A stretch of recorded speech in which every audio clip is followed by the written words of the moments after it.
You're listening to Your Words Unleashed podcast with host Dr. Leslie Wong, helping women scholars master their writing habits and publish a book that matters.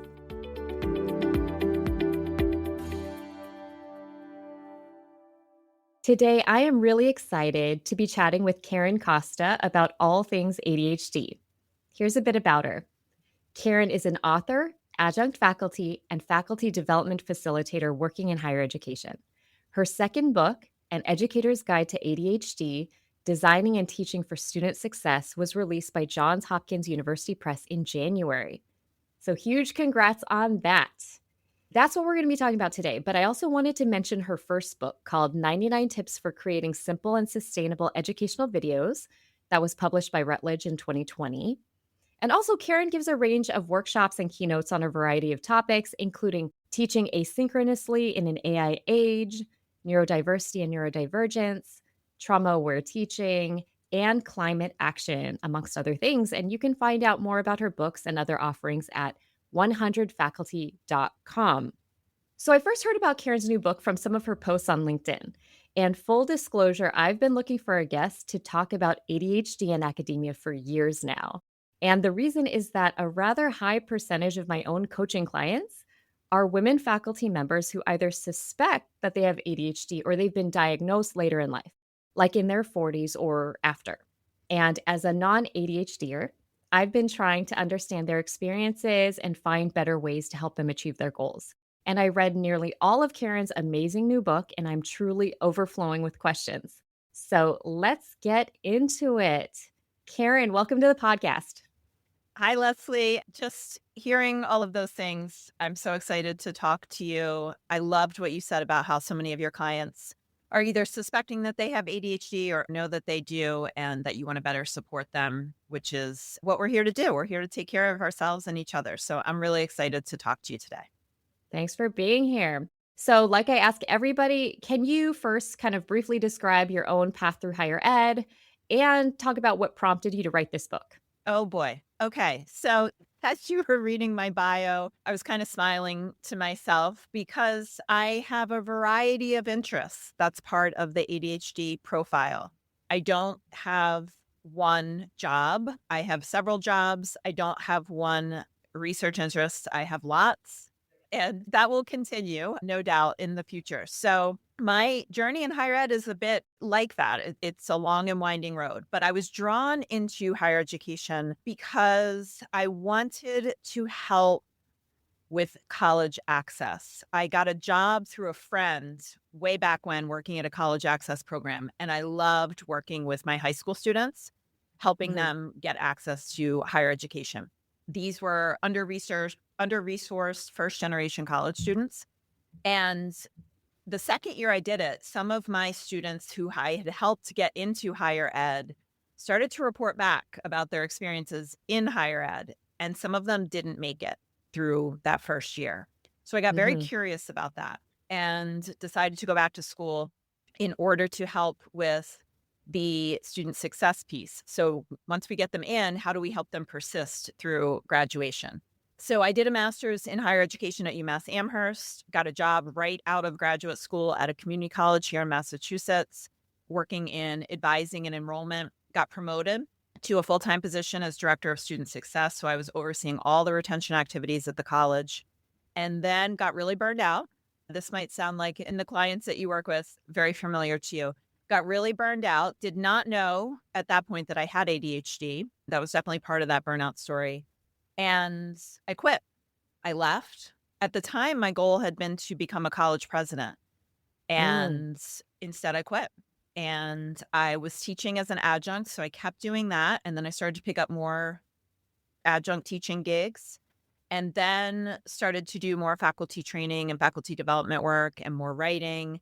And that's where my current sort of variety is the spice of life career evolved from. I built it myself. My therapist tells me that that's what we ADHDers are meant to do. We're meant to design careers and systems that work for our unique brain style. And I certainly have done that. I got diagnosed with ADHD at age 40. So that shed a lot of light onto why my career path looks the way it does. I dropped out of my doctoral program along the way. also likely because of undiagnosed ADHD. And yeah, I just built this sort of weird, unique, hopefully helpful small business of one adjunct faculty. So I'm teaching students, I'm working with faculty, I'm writing, I'm doing something. No 2 days look the same in my world, which is exactly how it needs to be for me. Right, right. So, you share a lot about your diagnosis story at age 40, which also happened during the pandemic, right? And so, how did that help you make sense of things? And then how did that lead into you writing this book? Yeah. So I was diagnosed the first week of March 2020. Wow. And I actually went into the psychologist's office. It was like 5 days before lockdown started, and I can remember that waiting room looking around being like, "Should I be here? I don't know." And I met with him and talked to him, and he sent me home with a bunch of tests that I had to do, like fill I don't know how all psychologists do this, but these were like paper and bubble tests, and I went home and started doing them, and then lockdown started.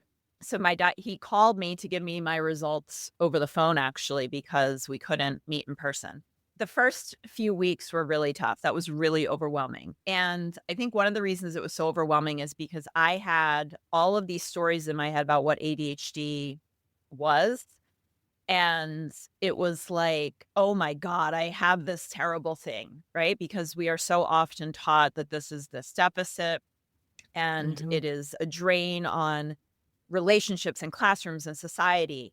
And to get that news at the start of the global pandemic, incredibly isolated, was very, very upsetting and overwhelming. But I pretty quickly got on the path of finding strengths based resources and educating myself about what ADHD is and is not. And it very quickly turned from a negative and overwhelm to, I call it in the book, the diagnosis for me was a map, and it was a map to community to find other people with ADHD, which I very quickly started to do. And hey, I'm not the only person that struggles with this, or I'm not the only person with this cool but weird part of me. That was deeply healing.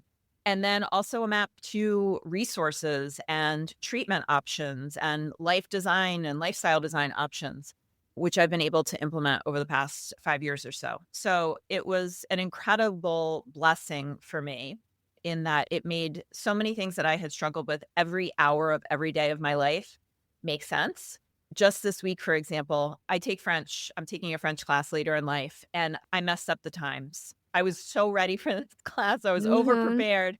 And it started at 9, and I thought it started at 10 because my brain just doesn't hold details very well. And I was so embarrassed when I showed up that it was in Zoom. I immediately left and I sat there and I could feel the shame show up. What's wrong with you? Like, why couldn't you figure this out? But I don't do that anymore. I know enough to know that I Mm. don't do that anymore. So I was like, oh no, no, shame, goodbye. We don't do that anymore here. And I was able to, in that moment, immediately reframe it, start flooding myself with, who cares? Like, how are we going to adapt? How are we going to make this work? You have ADHD. There's a lot going on in the world. Perfectly understandable. Just completely shifted into self care, positive talk.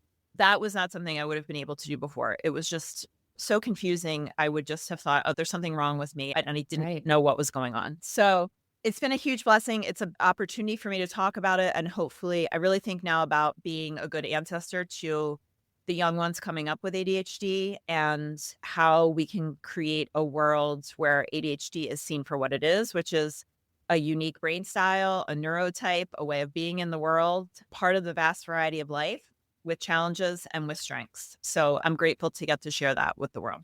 So, so amazing. And thank you also for being open enough to share your story. And I do want to touch on shame in a little bit, but before Mm. we kind of dive into the details of things, can I ask you, like, what prompted you to seek out a diagnosis? Sure. So this is kind of funny. I've heard this from other ADHDers. Hank Green is a YouTuber and he started, I guess, talking. He's like got a gazillion followers. I guess he started talking about, do I have ADHD? And then he realized he had actually been diagnosed with it as a child and had forgotten that he had it. So I Is this I the found author? The yeah, author? well, no. So John Green is the novelist. Hank Green is his Right. brother. So I was like, oh, no, that's kind of what happened to me. So I went to a therapist probably 20 years ago and said, I think I might have ADHD. And she said, okay, let's talk about that. And we went through it. And then I just stopped going to her and forgot about it and went on to the next thing. I went on to like Right. learning about the Enneagram and trauma. And as Mm. I do, I just follow the rabbit holes and completely just forgot about the possibility that I had ADHD.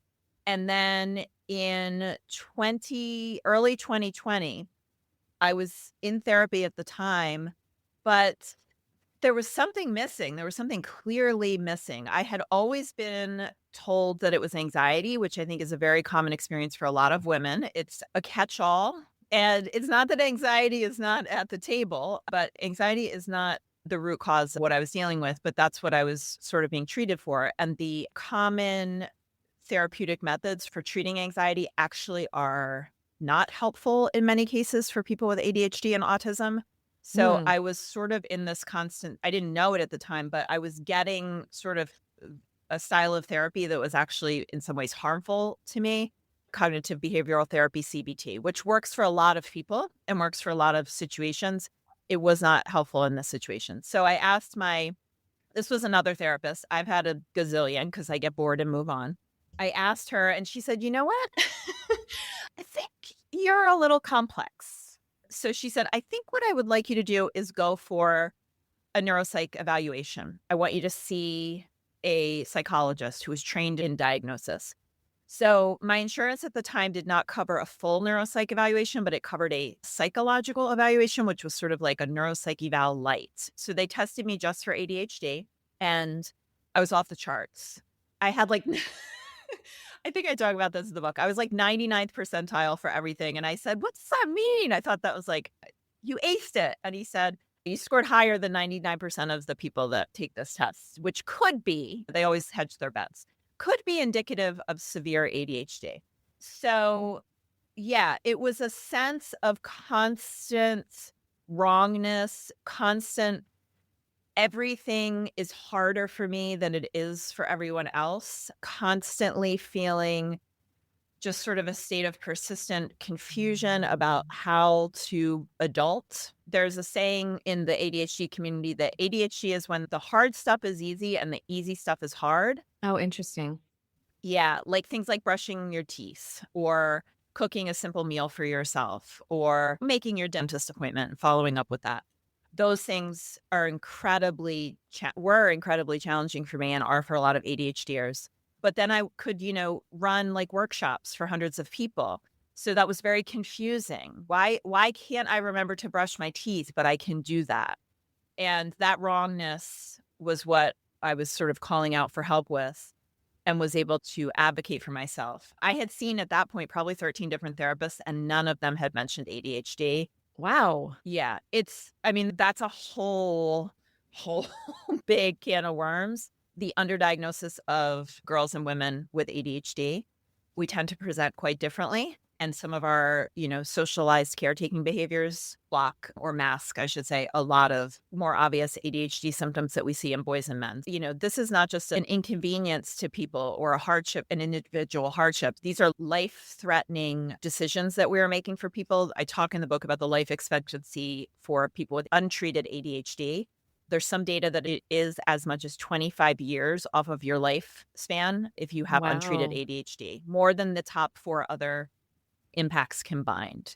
So things like accidents and injuries and not staying up with regular healthy medical habits all play into that. So not getting a diagnosis is really the big deal. It's life-threatening.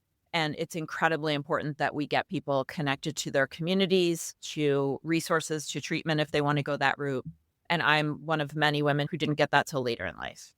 Right, right. Absolutely. And so you mentioned you had a lot of different kinds of negative narratives in your head about what ADHD is, and now you have a wealth of information about what it is and what it isn't. So, what would you say are like the biggest misconceptions that are out there about what it is? Sure. I mean, the name that is used in the DSM, the diagnostic manual that clinicians used, attention deficit hyperactivity disorder, is the first place we can start. So it's not a deficit of attention. Mhm. In some ways, we are starting to realize that it is an abundance of attention. And Mm. in particular, ADHDers, when they are interested in something, so we have an interest based nervous system, our level of attention can far exceed that of our neurotypical peers. So Right. it's a more nuanced attention, it's a more open attention, more porous, more flexible, more connected, more creative. It is a different way of practicing or expressing attention than for neurotypical folks. It is not a deficit of attention. It is not a deficit of attention.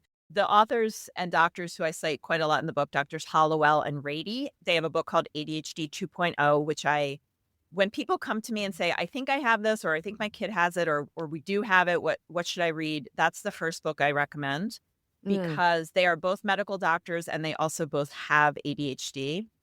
And that lived experience is really important for me. And they rename ADHD as VAST, VAST, variable attention stimulus trait. And Mm. variable attention means that our attention is very context dependent, not that we have a deficit of attention. In some cases, our attention will actually exceed our neurotypical peers. So that's a big misconception about ADHD.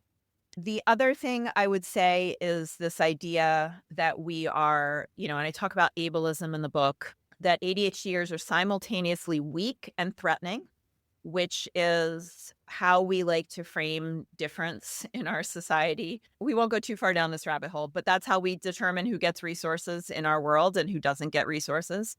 So framing us in that way is the way that we can justify denying people of resources. That's a place for people to start, is to say, wait a minute, why have I been taught these things about ADHD that are so negative? It's part of the plan. It's part of the playbook. The other thing I would say about ADHD is that ADHD learners are a drain or a burden in learning environments. And Mhm. this is just absolutely not true. Your ADHD students are probably the best asset for engagement that you have in your classroom. If you can design systems in your classroom where people are supported, where you are designing against shame, where you are aware of diversity and neurodiversity and supportive and embracing that, and you are helping ADHDers design learning systems that work for them. So if you're giving us a chance to be creative, if you are giving us a chance to express and follow our interests, your ADHD students are going to be little sparks or little fireworks of engagement in your class that will create sort of an environment of contagious curiosity, Mm. which I think is, when I talk to teachers and faculty, the number one thing they say to me is, I want my students to be more engaged. Right. And you've got these intensely curious, by nature, by design, folks and learners in your classroom, in your ADHDers, design for us and support us and acknowledge us and understand us better. And it will just be such an asset to not only those students, not only you as an educator, but to the entire classroom community. Yes, exactly. And since we're on the topic of teaching, can we go more into detail on this? What does an inclusive classroom environment look like when you're really trying to meet the needs of all of your students, including ADHD learners? Yep. I think one of the first places to start is with your mindset. And if you go into your classroom and you still are holding on to any of those deficit based incorrect assumptions about learners with ADHD, that is going to play out in all of your strategies and your decisions. Teachers and faculty mindset about their learners is one of the biggest determinants of student success. So when you Mm. believe in your students, when you have high expectations for them, and when you balance challenge and support, students rise to the occasion and live up to those expectations. So, the first place to start is to sort of commit yourself to unlearning what you've been taught about ADHD. Even when I started writing this book, I knew it had to be from a strengths based perspective, but I was still holding on to a lot of that medical model, DSM based understanding of ADHD. And as I wrote the book, I was like, those tendrils of ableism and deficit based models, those were in me too. And I really had to just kind of like slowly and sometimes painfully pull them out of me as I was writing. So we've all got them. You're not bad if you have that bias and those beliefs, but just commit yourself to educating yourself about these kinds of differences and the diversity, neurodiversity in our world and in our classrooms, and come into your classroom with a mindset of belief in your students and belief in their ability to learn. That's a really critical place to start. So, Mm, practical strategy wise, the first couple things I'll mention, I mention a lot in the book, obviously. yeah. The first thing I'll say that can be really like low risk, high reward is externalize everything that you can. So, for example, putting things in writing rather than just offering instructions, for example, verbally, but putting them in writing. So, what can you make tangible and visible for your students? So, an example would be time. If you're in an in person classroom and you say to students, I'm going to give you 10 minutes to work on this assignment, writing the start time and the end time on the board is just a simple example of externalizing time. Because as soon as we start, our relationship to time is very fluid and porous. Mm, So we aren't able to hold that in our brains. So externalizing time whenever you can. Another example of that would be sending reminders to students. So, for example, some folks are teaching live on Zoom. Sending out a reminder of your class time an hour before class starts will work wonders for your ADHD students, as it would have for me an hour before my French class, but there were no reminders sent. right. So, reminders, alarms, anything to externalize information. If you're doing any kind of lecture, giving students some structured notes so that they're not just sort of grasping at what should I write down? What was said? If you're giving them structured notes, you're putting some guide rails on the note taking process. Everything gets put in writing. Assignment deadlines get put in writing. Reminders get put in writing. Externalize everything.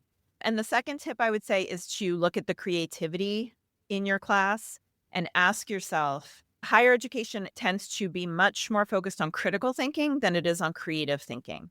So we're Hmm. much more focused on sort of like analyzing what is and like pulling apart what already exists, whereas creative thinking is about creating something that does not exist, something novel. And higher ed's not as good at that. So take a Hmm. look at your class and ask yourself, where do I give students opportunities to create something new? Where do I give students an opportunity to create something new? That is a tremendous skill of ADHD learners. In lab tests and real world settings, we outperform neurotypical peers by far in creative tests. So we have a ton of creative strengths that's not often built into the higher ed classroom. So give your students a chance to express themselves creatively. Creativity is not just painting and drawing, right? It's creating something Hmm. new. So give your students a chance to be playful and to be creative and look at your course and see where you have opportunities for them to do that. And if you don't have any, try to add one, just one. Don't try to Right. redesign your entire course. Look for one space where you could give students a chance to create something from nothing or to create something new. And that would be a lovely place to start. So, starting to externalize information and building in some creativity are a couple strategies that would, in addition to shifting mindset, that would go a long way to more inclusive classrooms. Yeah, I love those. Absolutely. And I can see, like, when it comes to sending reminders and things like that, I could see some percentage of faculty members being like, that's not my job. Oh, of Do you know what I course. mean? Like, this is spoon feeding students. They are college students. They are adults. This is why I don't take role. I can see that pushback. So, how would you respond to that? Yeah, bring the pushback. That's one of the reasons that I disclose my ADHD and speak about it publicly. So, in the example that I've already shared here of I am someone who teaches and works in higher education and hopefully is a trusted voice in higher education. I have a master's degree, I have a postmaster's degree, and I had a class that was very important to me this week at 9 o'clock, and I am doing all the things, Leslie. I have the Google Mhm. Calendar. I have all the reminders set up. I have multiple paper calendars. I'm doing all the things. I'm one of the most organized people I know. I am hyper organized. Sometimes those details of not the number 9 versus 10 just don't process in my brain like they do for other people, like they do for Mhm. neurotypical folks. So this is not a personal failure. It's the reality of this disability. So reminding ourselves that ADHD is a disability and that sending reminders is an accessible practice to supporting students with that disability is what I would encourage students to do. My hope is that in sharing that and in hearing that, like, it's not because your students are lazy, it's not because they don't like you or don't care about your course. ADHDers, we just process things differently. And sometimes the detail of 9 versus 10 just is not held in our brain in the same way that it is for you.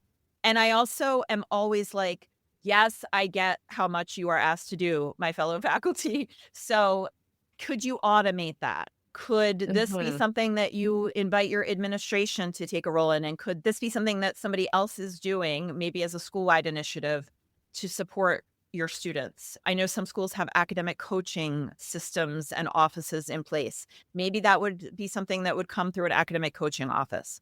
So, I get it. I get that faculty are being asked to do a lot. But if you could set up an automated reminder and take 15 minutes at the start of your semester to set it up for the entire term and just click done and the Right. automated system does it for you, wouldn't that be worth it to make sure that some of your most creative, engaged learners are there in that classroom to learn with you? I hope that it would be. Right, right. So just a little bit of pre-planning. Yeah, a little bit like be strategic about it, right? You mentioned my first book at the opening. I talk about don't say details in your videos. Don't talk about the weather or holidays or specific due dates because the second you do that, you can no longer reuse that video in the next term. Keep your Right. videos general and evergreen so that you can repeatedly use them because that will save you time and energy. So be strategic about some of these things that you're doing with your learners. So, for example, the structured notes, make it like a very simple template so that you don't have to update the details on it every term. Maybe it just says lecture 2 and it doesn't say the specific date on it, but maybe there's a date space where students can write the date in. You don't have to update the date on that structured template. You put that on the students to do, but you are providing them the basic outline and building that into your pedagogical practice. So think about how can I make this as easy as possible for me and good for my students and find that balance whenever possible. Yeah. I think that's great, great advice. And so now I want to return to the topic of shame. It's something you write about a lot in the book, and particularly when it comes to ADHDers receiving feedback or critique or any sort of feedback can be taken harshly, right? So Yep. can you talk about that? Sure. So there's a term called RSD, rejection sensitive dysphoria. This is not a formal diagnostic term that is in the DSM, but that's okay because we have already agreed that we're kind of working. I'm not a clinician and we're setting aside the medical mainstream deficit based model. However, it is a term used in a lot of therapeutic settings. And there are a lot of folks who have studied this who say that this is something along the lines of like 99% of ADHDers meet the criteria for RSD. And basically, RSD is an extreme sensitivity to feedback and any perceived criticism. The way I sometimes think of it is that we ADHDers have this very open nervous system, this very open mind that is taking in massive amounts of information without some of the sort of cognitive guardrails that neurotypical folks have. This is the root of those strengths and that creativity that I spoke about before. It also leads to a heightened sensitivity, which again has strengths and challenges, right? That can lead us to be incredibly compassionate and justice oriented people. That's a good thing. It can also lead to a lot of overwhelm and emotional dysregulation. So, RSD is probably in part due to that sort of openness where we are just more sort of exposed to the world and to feedback. The other working belief about RSD is that because ADHDers are trying to learn in classroom environments that are not designed with our needs in mind, we're trying to learn in classroom environments that prioritize a very single pointed type of focus and a very neurotypical mindset and approach. Because that doesn't work for us, the working belief about RSD is that we have been over criticized and we have sort of received constant negative feedback from educators throughout our lives. Sit still, be Mm. quiet, pay attention. I was like many girls, my ADHD did not express typically in sort of the hyperactivity, not being able to sit still. I was the one looking out the window and daydreaming to the point where they'd be calling my name and I would not respond because I was so inside of my own head. When you are experiencing that, it makes a lot of sense that, now you're an adult and your boss says, "Hey, can I talk to you about that report that you did?" It makes a lot of sense that that would bring up an immediate emotional reaction. I think there's a combination of this history of being critiqued and criticized because people don't understand us and our nervous system being more open and more sensitive to overwhelm. For folks who are working with people with ADHD and have loved ones with ADHD, I think one of the important things to remember is it's not just criticism, it's perceived criticism. So any type Mm. of feedback can bring up a lot of stuff for us. So just being mindful of that, I think, is the first place to start, and being aware that I'm talking to somebody who might have a greater sensitivity to feedback. So I'm very intentional and present as I'm offering this feedback to that person. So being careful to perhaps emphasize, my goal here is to support you, or my goal here is because I care about you. And also giving people a chance to perhaps decide how they want to receive the feedback, email, phone call, Zoom, in person, and then having a chance for follow up to process. Those are just a couple ways we can be more intentional about how we offer feedback to people. It's not that we don't want to offer feedback to people with ADHD. It's just being a little bit more intentional that we sort of have that heightened sensitivity. The flip side of that is, which doctors Hollowell and Rady talk about, is what they call RSE, rejection sensitive euphoria, which is Hmm. that because we have this history with often getting negative feedback, when you give us positive feedback, we're like, "Thank you so much."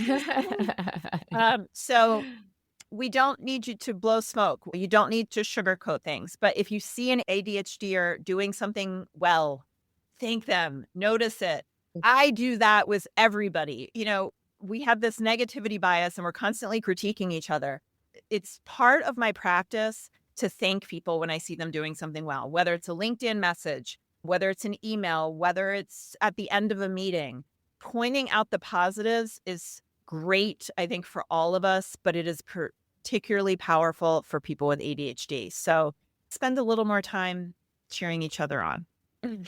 That is it's such a beautiful message and so necessary, I think, for academia in Oh, particular. And I'm just thinking about the folks I work with who are grad students, postdocs, and faculty members. It's just feedback, even when it's positive, is often so direct. mm, Like, this argument is not working. yep. And then some people go way far on the other end and they'll be like, this sucks. Mm, Right? Like, I yep. know many people whose advisors would be like, this is really terrible. Yep. Right? And so, what are some ways to actually maybe like specific things, ways to approach feedback so it can be more easily like digested and taken Mm. in by folks with more open nervous systems? Yeah, I mean, one of the things I talk about in the book, there's a article that was in Harvard Business Review called the feedback fallacy. So one of the questions I think we can start with is like, is giving feedback actually helpful? So really, I think sometimes we have this feedback bias or assumption. So that would be a place to start. Like, are they going to benefit from my feedback? The thing about feedback is a lot of us, for ADHDers, but all of us, our self protective sort of psychological mechanisms kick in and we just ignore it. So, if our goal is to help people improve, asking ourselves, is feedback actually going to do that? The other thing that I use is I am trained in a model called appreciative inquiry, which I used to refer to as AI, but I can't do that anymore because there's a new AI in town. So this is the good AI, appreciative inquiry. And appreciative inquiry is a strengths-based methodology. And instead of saying, here's all the stuff that's wrong with you that you need to fix, it says, what's right with you? One of the questions we ask in the good AI is, who are you at your best as a blank? So, who are Mm. you at your best as a writer? Who are you at your best as a teacher? Who are you as your best as a podcaster? And starting from that place of assets and strengths, helping students in a paper, for example, to identify what they did well, not first identifying it for them, having them identify what they did well can be a very empowering place to start. That's metacognition, thinking about thinking, or meta learning, as I call it in the book. So, giving a student a chance to reflect on what is my strength as a writer? What did I do well in this essay? Did I live up to that strength in this essay? What was my goal in this essay? Did I meet it? So, first of all, sort of stepping back and asking them what their experience was in writing that essay, what their goals were, and did they meet their goals, can make sure that we're keeping students in that space of agency. When we come in and immediately tell them everything we think about that essay, we're stripping students of that agency or whoever's writing we're critiquing. So, starting with a place of who are you at your best as a writer and starting with them. And the other thing I do a lot is ask questions. So, questions are inherently, I think, more empowering than directive statements. And I use this equally with the students and faculty who I work with. So rather than, you know, you should have done this in your classroom or you should have done this in your paper, right? That is stripping that person of agency. What would have happened, do you think, if you had tried this instead of this? Or what were you hoping to accomplish with this? Or I'm Mhm. curious. I start a lot of sentences in my work with, I'm curious. What do you think about this? What are you seeing when you read this sentence back? How does this feel for you? How does this land for you? So I think, I've been rereading Paulo Freire's Pedagogy of the Oppressed. So I have that in my mind and heart right now. And the word that's coming up to me that's so important in our work and our teaching is agency. And Yeah. whatever we are doing, whether it's providing feedback or any aspect of our work, making sure that we are not trying to take away that other person's agency as a learner, as an educator, as a writer. And I think one of the ways we can do that is focusing on who are they at their best, starting with them, reflecting on their work and their goals, and asking questions are some good strategies that will work. Super helpful. Thank you so much for articulating those. Because I know, like, for myself, I'm sure people listening, people want specific ways to do this stuff. So that's really helpful. And I do want to ask you about your experience of writing this book, but Mm. actually, this is your second book. So, like, I'll just tell the audience this is a hefty book. There's a lot in it. It is very impressive. It is also incredibly accessibly written in a way that I just is rare, I think, for books that are geared towards a more higher ed audience.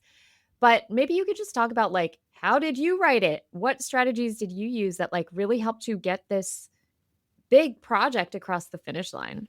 Sure. So, for folks who might not know, nonfiction books sort of, if you're going through traditional publishing, come out into the world via first a proposal. So, that's really important for me as a writer because it would be very tough for me to write a big project like this without a deadline and a contract. So Really? the proposal I wrote, I'm able to do that because a proposal has a very specific structure, which if folks are interested in writing, Google nonfiction book proposal, there's tons of resources out there. So I got the proposal and it ultimately ended up at Johns Hopkins University Press. They accepted it, we signed the contract, and then I had a deadline. And that for me is that external structure is really, really important, to be transparent. I do not do well in my writing practice unless I have that. So otherwise, my writing practice tends to be very chaotic, haphazard. It's really tough for me to be consistent and to get anything bigger than a LinkedIn post out into the world. Mhm. I have learned that I really thrive with that external structure. So once I had that contract and that deadline, this was true for the first book and the second book, then able to sit down and map out what days of the week am I going to write? What's my word count for the day? And then I am pretty consistent about sitting down. The writing part for me, when I have the external structure, I'm lucky, knock on wood, that it flows pretty well. So I was writing probably, I have a lot of different jobs, adjunct freelance. I was writing probably 2 mornings a week when I did the bulk of the writing on the book. I'm better in the mornings. I know that. Usually for about 3 hours. I can't go much past that or brain turns to mush. And I would make sure to always set a writing count goal that was quite low. So I think I aimed for about 500 words a day. during those 2 days, which is about 2 pages of writing, but I Yeah. knew that I could consistently beat that, but that was, like that's one of those little mind games I designed for, rather than saying, "I'm gonna write 2,000 words today," and then falling short and then feeling like, "Ooh, I didn't do what I wanted to do." A low sort of achievable goal is really important. So, yeah, that's what my writing process looks like. External accountability is really important for ADHDers. So, I know you work as a coach, Leslie, so I'm sure like people meeting with you gives them some external accountability, or using planners, or some folks use writing groups. Writing groups are not for me, but some No. folks use them for accountability. So, thinking about if you are somebody who's very sensitive to that and needs that structure, how can you get that for yourself? Whether it's through a contract and a deadline, or whether it's through things that you create for yourself, I think is an important part of a writing practice. Yeah, that's really useful. And I mean, I really feel like everybody benefits from external accountability. Like I can't Yes. think of anyone who would do worse with it. Yeah, it's one of those things that I think everybody benefits from it. For ADHDers, it's an even more intense need. It's really, really a non-negotiable for many of us. And, I want ADHDers to get their work out into the world, to share their ideas with the world, to express their creative pursuits. And by nature, we are sort of a bit more free-spirited and open and flowing and porous, and those are wonderful, wonderful traits.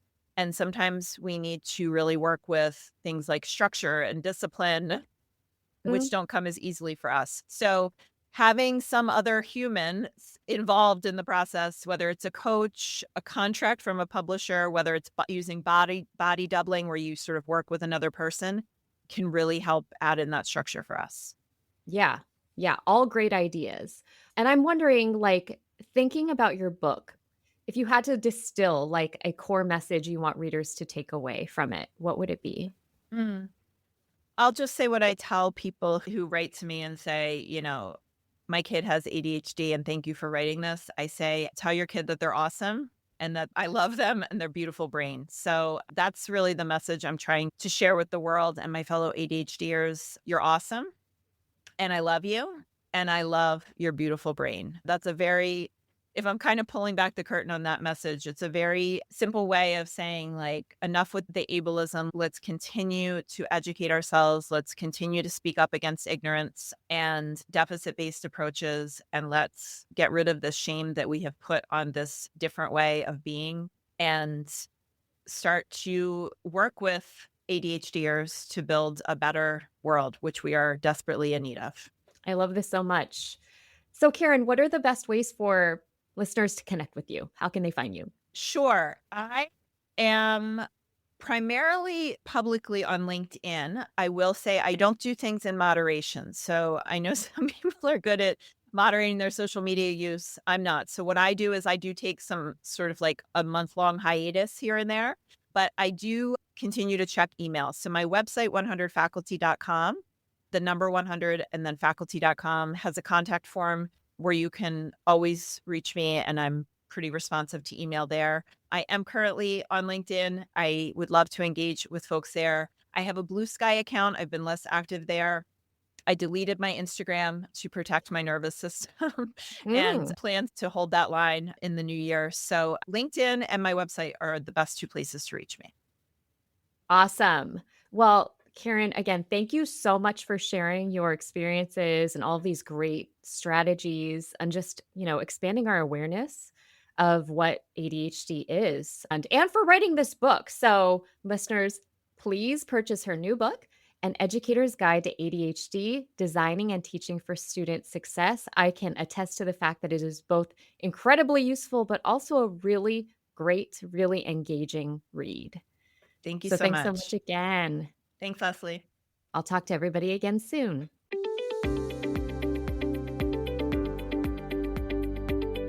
Thanks for tuning in to Your Words Unleashed podcast. If you enjoyed this episode, please share it with other writers or leave a rating and review. To find the full transcript and catch all the latest from me, check out my website, yourwordsunleashed.com. I'll talk to you next time. Happy writing!